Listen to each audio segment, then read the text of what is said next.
Hi, I'm Ken Ceizler. I want my MTV. I want my MTV. I want my MTV. I want my MTV. And you're listening to Play That Rock and Roll. I want my MTV. I want my MTV. I want my MTV. I want my MTV. Too much is never enough. Ain't working. Asia, we were doing Asia was going through, I think, personnel change or whatever, and then somebody came up with the great idea, let's do Asia in Asia. Ancient MTV saying, even a journey of 10,000 miles must begin with a single postcard. Enter and win, and you'll fly to Tokyo to be a part of a worldwide event. Asia in Asia. And so then my job was, in promoting the live concert, was to go and travel to each one of the guys' homes and do a profile on them, which was supposed to be, which was to play right before the live concert.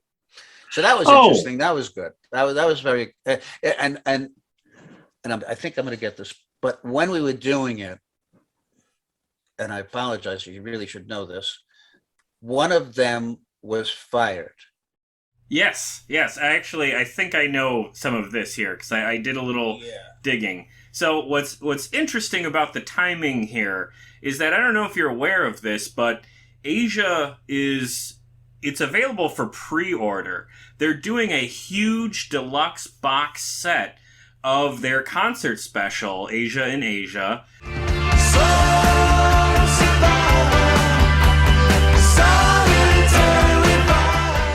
It's finally going to be out on Blu-ray. There's it's all remastered and everything. The Budokan? Yeah, the one at Budokan. And that's coming out next month in June. So, hey, there's some good timing going on here. Yeah. Jeff Downs, I think it might have been. I'm not sure if yeah. he got... So he was out no. He was in, John Wetton was out. John Wetton was out. Right. So Carl Palmer, the drummer, got his old bandmate from Emerson, Lake and Palmer, Greg Lake, to step in and sing. One member of the band has been rehearsing especially hard. Greg Lake had just 6 weeks to learn all the songs you're going to see Asia perform tonight. One just has to play the music and it's totally absorbing.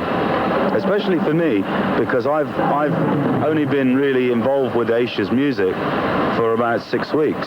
So it's quite an undertaking to remember everything in detail. Right. So that's actually and Greg Lake didn't even want to do it at first. He didn't want to do it, and that's the thing. That's a documentary I'd like to see again. That's so funny that I haven't thought about that, but that would be an interesting documentary to see, because it was Greg Lake was very reluctant. Greg Wetton was the sweetest. He was getting let go, and he was the sweetest guy about it. And they were all great. They were also, and what's his name? Palmer, he lived in Tenerife, which is like this volcano rock island right off of Spain. Jeff Palmer. And that was a fascinating place to go. And, he was remarkable. He's energetic. I mean, he did everything for us. And so that was a great, that was phenomenal trip. Yeah. How cool. I mean, that struck me as really interesting because that's such a very interesting part of their timeline, where that could have gone really bad with, the singer leaving and a new one coming in who has no intention of staying very long. But I watched some video from that concert and looks like they put on a hell of a great show. I imagine you must have had a great time at that concert. You know what happened? Well, of course you don't know what happened. If you knew what happened, you wouldn't answer the question. Oh, no. Were you not there? No, I was there. Oh, okay. But it was there that I started not to feel particularly well. Oh, no. I caught a terrible Asian flu. And when everybody flew back, I couldn't fly back. I was in the hotel. No, not. I think in those days they did call it the Asian flu, but it was. I was in. I couldn't get out of. And then after the concert, and everybody went out and partied, and I partied, but I didn't feel good. And then the next morning, I woke up with 104 fever.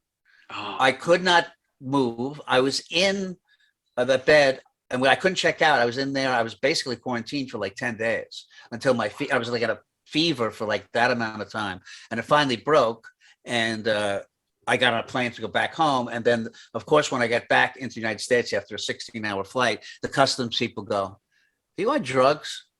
And I'm like, "No, I just don't feel good." Come with me. And I'm just dying. I just want to go home. And I had to sit there and get interrogated by the customs people. You don't look good. So anyhow, That's hilarious.